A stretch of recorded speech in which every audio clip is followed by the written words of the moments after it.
Good morning, students. Here I am again with my new video. We will take on the first exercise of NCERT today also. आज भी हम उसी exercise को आगे बढ़ाएंगे और कल हमने 2 क्वेश्चंस किए थे, 3 क्वेश्चंस किए थे और again I have selected 2-3 questions for you all और आज हम उसे सॉल्व करेंगे. Question number 8 is so that the relation R in the set is A is equal to 1, 2, 3, 4, 5 given by R is equals to R is the set of all ordered pairs AB such that mod A minus B is even. Mod A minus B is even. Is an equivalence relation. ये proof करना है कि this R is an equivalence relation. It means you have to prove that R is reflexive, symmetric and transitive. So that all the elements of 1, 3, 5 set 1, 3, 5 are related to each other and all the elements of 2, 4 are related to each other, but no element of 1, 3, 5 is related to any element of 2, 4. कह रहा है कि 1, 3, 5 के सारे element खुद से related होंगे under this relation, 2, 4 के भी सभी एलिमेंट्स खुद से रिलेटेड होंगे अंडर दिस रिलेशन, लेकिन 1, 3, 5 से 2, 4 पर इस सेट 1, 3, 5 से सेट 2, 4 पर अगर हम डिफाइन करना चाहें तो इस रिलेशन से ये डिफाइन नहीं होगा, ये इसके एलिमेंट्स रिलेटेड नहीं हो पाएंगे. तो let us start the question. It is question number 8 of exercise 1.1 from NCERT book. I am taking the exercises from book for just to give you the that working rule कि कैसे workout होता है ये relation functions के questions, इसलिए हम इसमें से ले रहे हैं. तो set A is given 1, 2, 3, 4, 5. R is a relation defined by the ordered pairs AB such that mod A minus B is even. A minus B जो है वो एक इवन नंबर है. ठीक है, तो हम शुरू करते हैं देखना कि is R is equivalence, is R an equivalence relation or not. तो सबसे पहले हम देखेंगे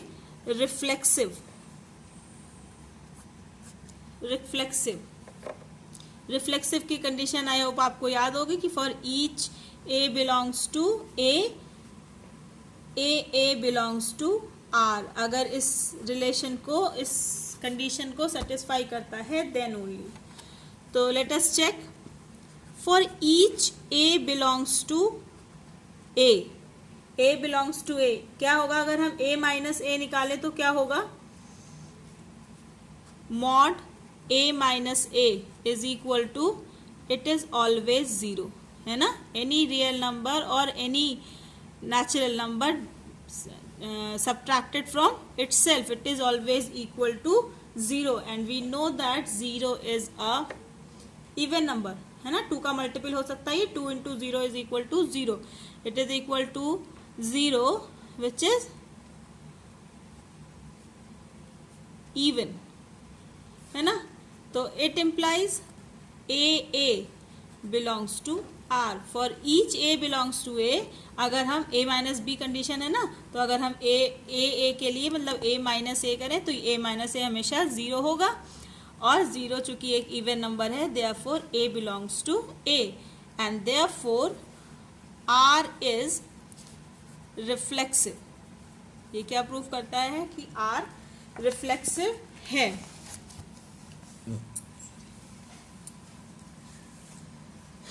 for symmetric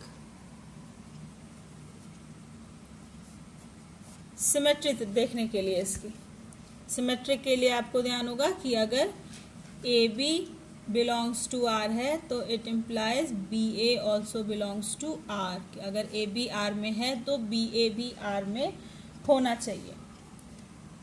then let us start proving it, let a B belongs to a and ordered pair a B belongs to R. A के elements हैं ए और B, ए और B 1 से लेकर 5 तक कोई भी नंबर हो सकता है। तो और ये मान लिया कि वो जो नंबर्स होंगे, जो पेयर होगा, वो आर में बिलोंग करता है। ठीक है, तो अगर आर में बिलोंग करता है, if A B belongs to R, तो इसका मतलब क्या हुआ कि ये कंडीशन को सेटिस्फाई करता होगा कि mod A minus B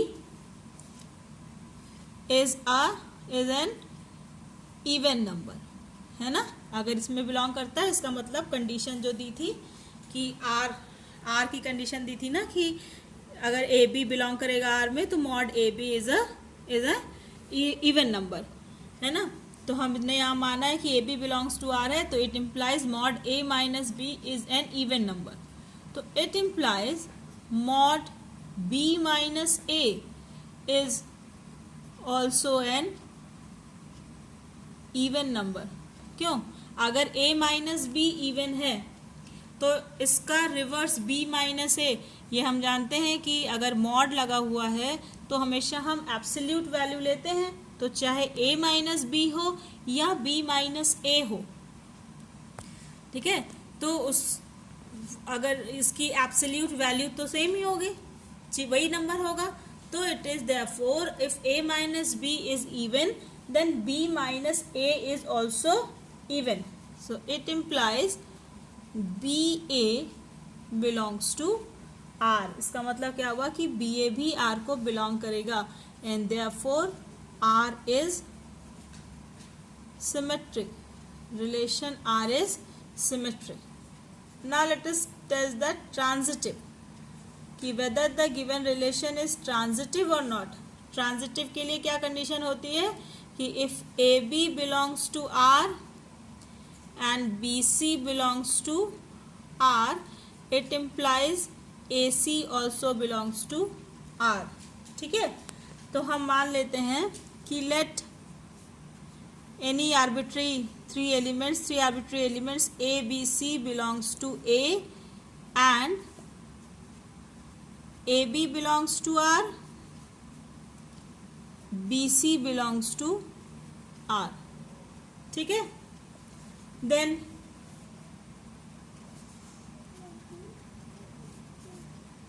AB belongs to R implies that mod A minus B is even. BC belongs to R implies that mod B minus C is even, है ना। तो अगर दो इवन नंबर्स हैं तो उनका सम भी इवन होगा। आप कोई भी दो इवन नंबर ले लीजिए, -2 -4 it is equal to -6, +2 +4 it is equal to +6। तो दो इवन नंबर्स का सम भी इवन होता है। तो इट इम्प्लाइज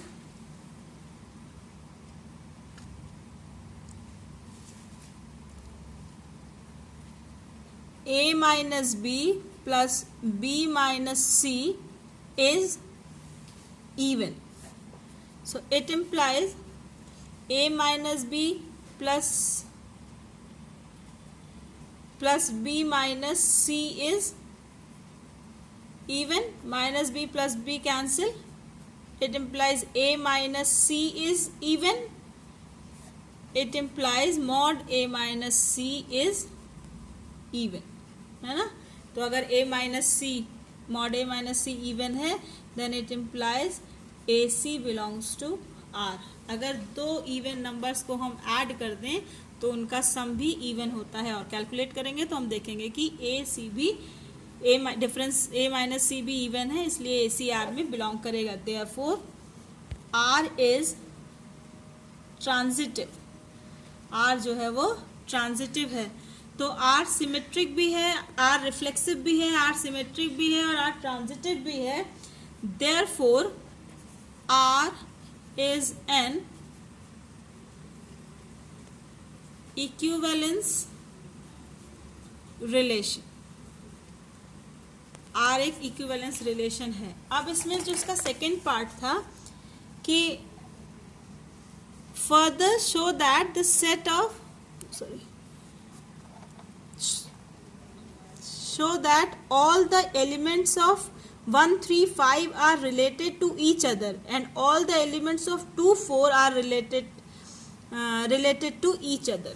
Set, अब दो सेट्स दिया है, P is equal to set of odd numbers 1 3 5 और सपोज इट इज Q गिवन, that is the set of even number between 1 to 5.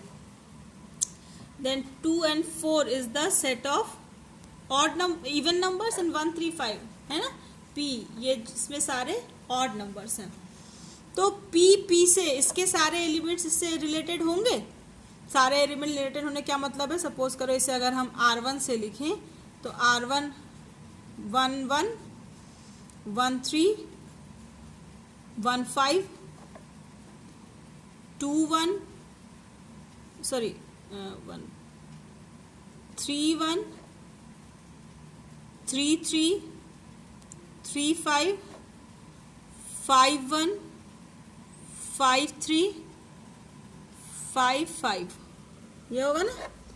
दोनों ही नंबर इसमें ऑड होंगे, तो 1 माइनस 1 करेंगे तो 0, 0 इज इवन, आर में होगा. 1 minus 3 mod 1 minus 1 is equal to 0, even है, आर में बिलोंग करेगा. Mod 1 minus 3 is equal to 2, it will also belongs to R because ये 2 भी इवन है. अगला अगर लें mod 1 minus 5, it will be 1 minus 5 minus 4 और एब्सोल्यूट वैल्यू लेंगे तो ये 4 आएगा.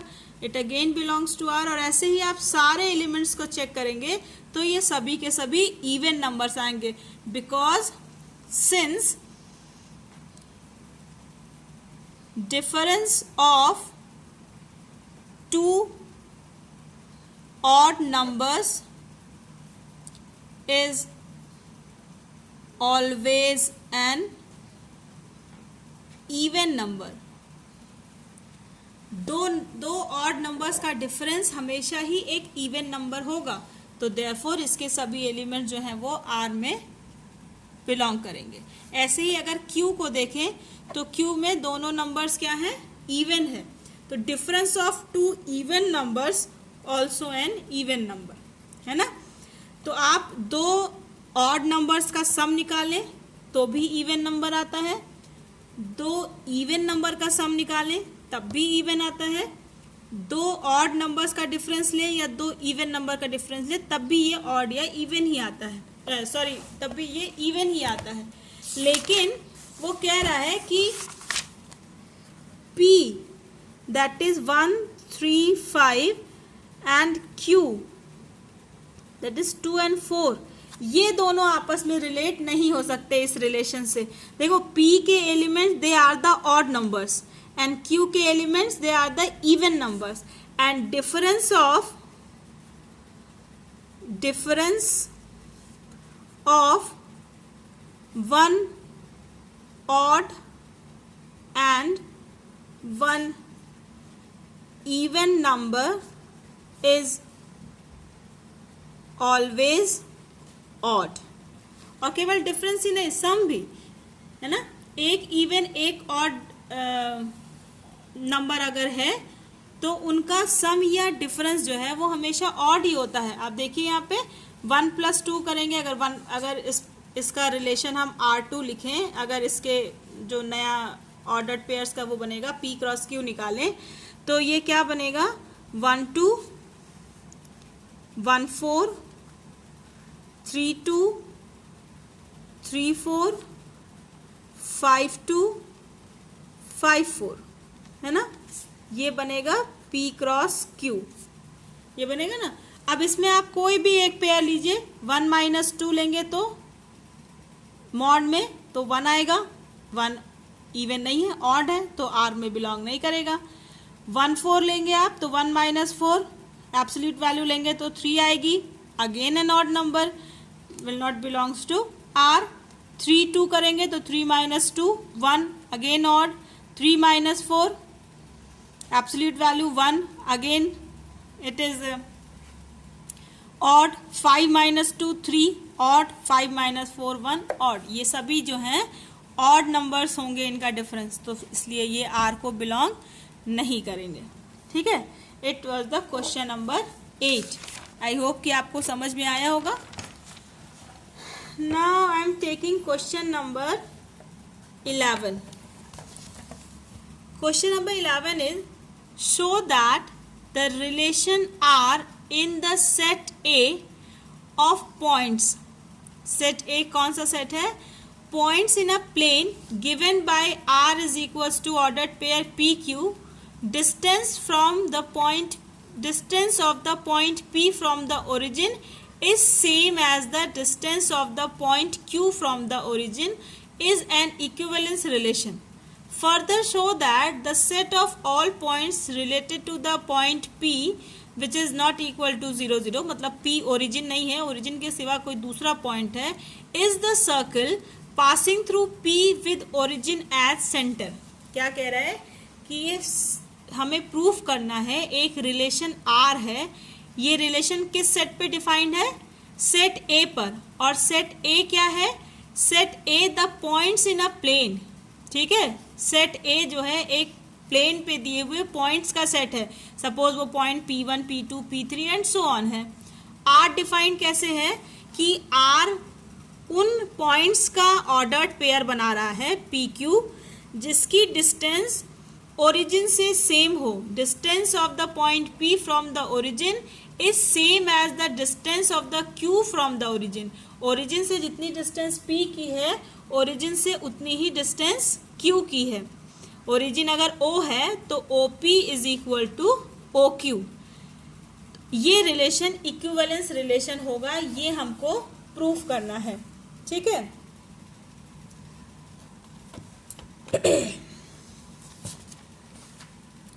तो सबसे पहले तो हम जो है रिलेशन देखते हैं, सेट देखते हैं क्या है। सेट हम सपोज करते हैं A is the set such as P Q R S and so on, these are the points, हाँ, ऑन अ प्लेन। ये प्लेन पर कोई भी पॉइंट दिए गए हैं।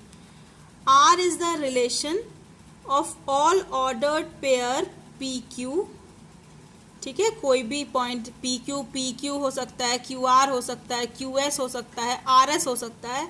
ऐसे सभी पॉइंट्स जिसकी ओरिजिन से distance OP is equal to OQ हो। दोनों ही पॉइंट्स की P और Q दो ऐसे पॉइंट्स हैं कि ये अगर ओरिजिन है O, तो O से P की डिस्टेंस जो है वही O से Q की भी डिस्टेंस है।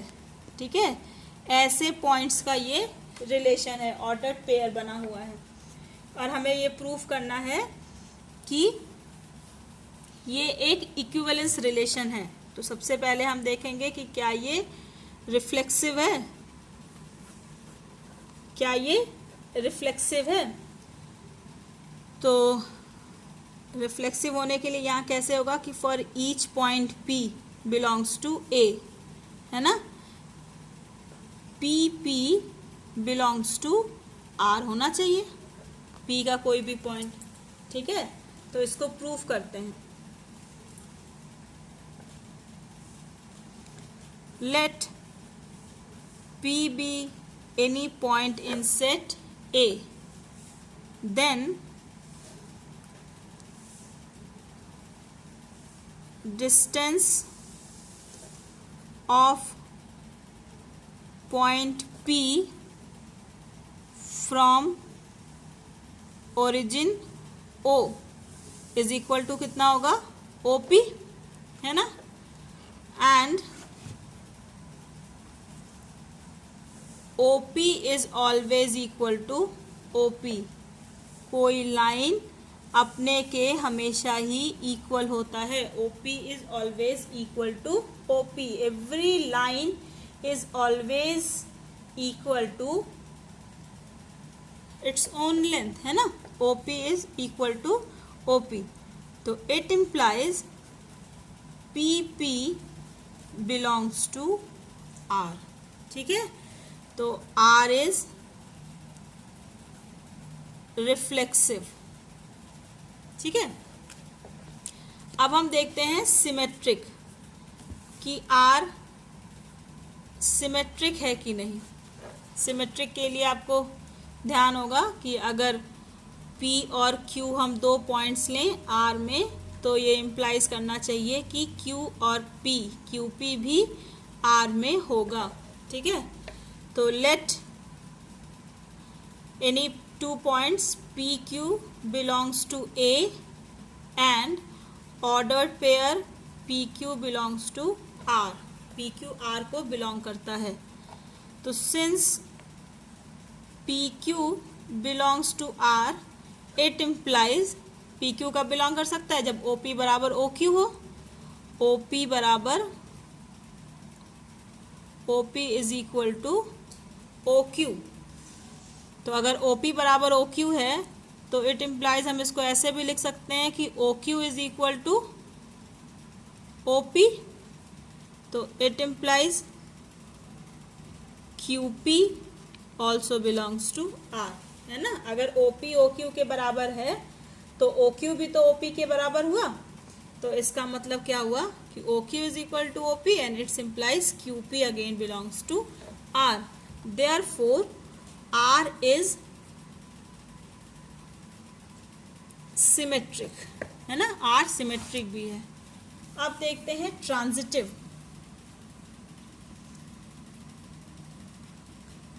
कि ये रिलेशन ट्रांजिटिव है कि नहीं। ट्रांजिटिव के लिए क्या आपको प्रूफ करना होगा कि अगर PQ R में बिलोंग करता है और सपोज QS है जो भी R में बिलोंग करता है, तो इट इम्प्लाइज PS भी R में बिलोंग करना चाहिए, है ना, R में बिलोंग करना चाहिए। तो देखते हैं, late PQS be any 3 points in A, and PQ belongs to R and QS belongs to R, ये हमने ले लिया। तो PQ belongs to R implies that OP is equal to OQ, origin से दोनों पॉइंट्स की दूरी बराबर है, and QS also belongs to R, it implies कि OQ is equal to OS, है ना। ओरिजिन से Q की डिस्टेंस बराबर ओरिजिन से S की distance. It is equation 1 and let it is equation 2। Then see OP is equal to OQ and OQ is equal to OS, so it implies OP is equal to OS from equations 1 and 2। OP is equal to OS, so it implies PS also belongs to R। तो PQ और QS हमने माना था कि belong करता है और ये हमने दिखा दिया कि PS also belongs to R। Therefore R is transitive। तो R रिफ्लेक्सिव भी है, R सिमेट्रिक भी है, R ट्रांजिटिव भी है। Therefore R is an equivalence relation। R जो है वो इक्विवेलेंस रिलेशन होगा। अब इसमें कह रहे हैं कि ये तो प्रूफ हो गया कि R एक इक्विवेलेंस रिलेशन है।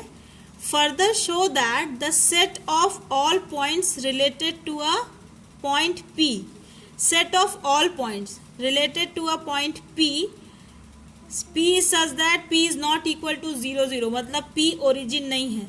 P इज अगेन फर्दर हम प्रूफ करने जा रहे हैं कि इसमें दिया है P is not equal to 0 0, इसका मतलब क्या हुआ, P इज नॉट ओरिजिन, है ना, P ओरिजिन नहीं है, या P is other any point other than origin actually, है।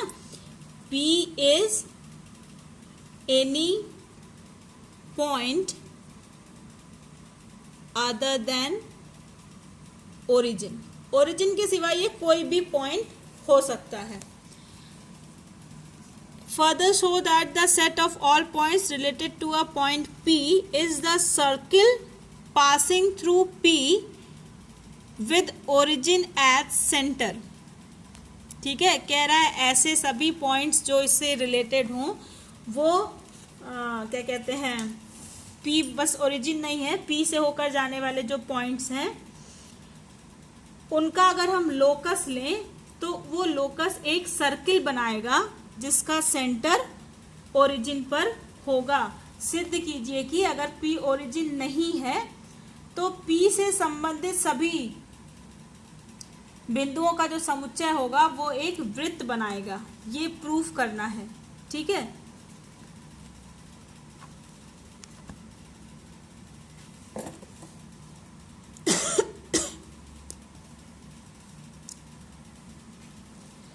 तो अगर ये ओरिजिन नहीं है तो मतलब हो गया कि ओरिजिन से इसकी distance OP is equal to मान लो कोई कांस्टेंट K है. ठीक है, तो इससे संबंधित सभी जो पॉइंट होंगे वो सभी पॉइंट्स के डिस्टेंस पे होंगे. तो हम जानते हैं कि locus of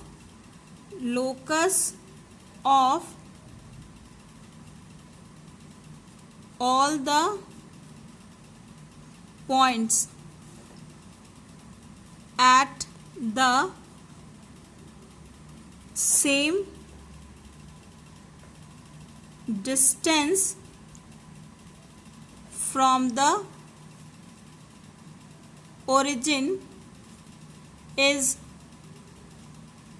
always an circle. यही सर्किल की डेफिनेशन है कि अगर एक फिक्स्ड पॉइंट O से, ये ओरिजिन से हम कोई भी पॉइंट लें P, फिर कोई पॉइंट लें Q, कोई पॉइंट लें S, ऐसे लें कि इन सभी पॉइंट्स की डिस्टेंस सेम हो. OP is equal to OQ is equal to OS, क्योंकि सभी जो डिस्टेंस बराबर होंगे वही इस सेट में होंगे. इसकी भी डिस्टेंस K है, इसकी भी डिस्टेंस K है, इसकी भी डिस्टेंस K है. तो ऐसे इक्वल डिस्टेंसेस पे जितने भी पॉइंट्स होते हैं इन सभी पॉइंट्स का अगर हम लोकस लें तो वो हमेशा एक सर्किल फॉर्म करता है जिसका सेंटर हमेशा ओरिजिन पे होता है. From the origin is always an circle with centre at O मतलब ओरिजिन. ठीक है, तो ऐसे सभी पॉइंट्स जिनका जो R में बिलोंग करेंगे तो इसका मतलब हुआ कि सेंटर से उन सभी की डिस्टेंस सेम होगी.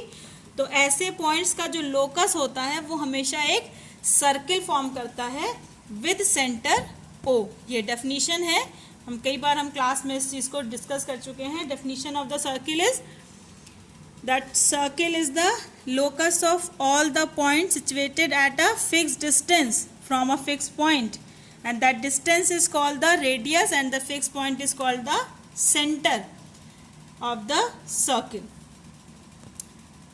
तो हम फिर से नए वीडियो में आएंगे तो इसके अगले चैप्टर्स यानी अगले एक्सरसाइजेज यानी फंक्शंस से रिलेटेड कुछ क्वेश्चन सॉल्व करेंगे और उसके बाद कॉम्बिनेशन ऑफ फंक्शन से भी सॉल्व करेंगे. But till then keep on practising, keep on studying. Until then, goodbye.